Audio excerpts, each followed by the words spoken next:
We're really pleased with how pre-season's gone. I think there's a lot of preparation goes into it.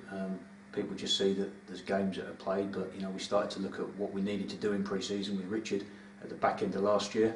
Then Ben has a big task where we want a programme of fixtures that start with a certain level and let's play players for 45 minutes each, and then really we try to identify 3 or 4 clubs at the level below that we thought would be contenders in their divisions that would give us really tough away games. So that's why we went to Boston, that's why we went to Sutton, that's why we went to Boreham Wood, and then obviously in the middle of that was Norwich as well, which we knew would be a real high intensity and high tempo and tough game. So the way the fixtures have worked out, I think it's been really good. We've been able to manage minutes really well, so the players pretty much go into the season as cooked as we want them to be. Obviously 1 or 2 injuries and niggles have prevented that a little bit, but by having the secondary games, if you like, where we've taken teams to Kings Lynn and we took team to Bury, it's enabled some of the young lads to get some minutes, and 1 or 2 of the ones who have been struggling with injuries to pick up their number of minutes. So there's been a lot of planning's gone into the schedule, and a lot of planning's gone into getting the players as fit as they are now. Matt Walker's been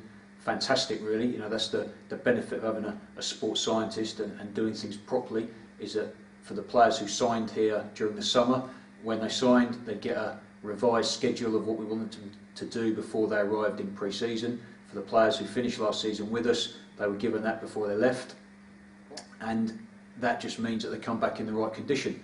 We then had a week where Matt worked with them really more than Richard before the pre-season started, so that was the last week of June. So really Matt could then hand them over to Richard saying, look, they're fine, they're fit, and it's just a case of fine-tuning. And I think pre-season is so much different to how it used to be. People used to come back half a stone or a stone overweight and be run stupid for the first week and be thrown up all over the place in 10-12 mile runs. Nothing like that at all now. The players turn up in good condition. I think pretty much every single player had a better yo-yo score than when they left at the end of last year. We do all the body fats at Anglia Ruskin University. Great facility for us, so we know exactly where each of the players are, what they need to do. As I said, then Matt can schedule in that fitness around the work Richard needs to do on the training ground, and each of the players then get an individual strength and conditioning programme as well, so they're in the gyms a couple of times a week.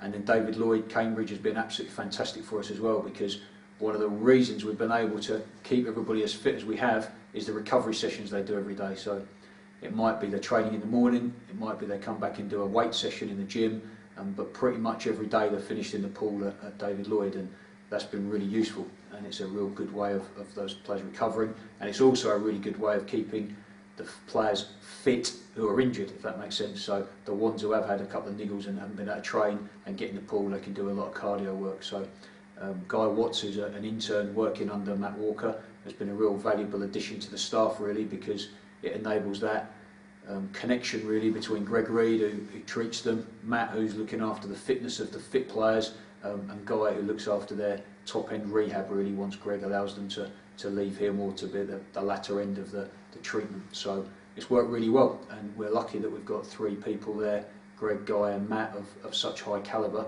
that we can make sure each of the players is doing the right prescribed amount of work, and a lot of injury prevention work.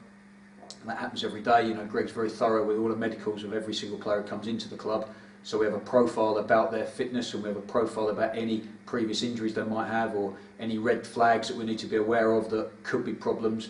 And we do a lot of work to try and prevent any issues. So that's all been really positive and a real plus for the club.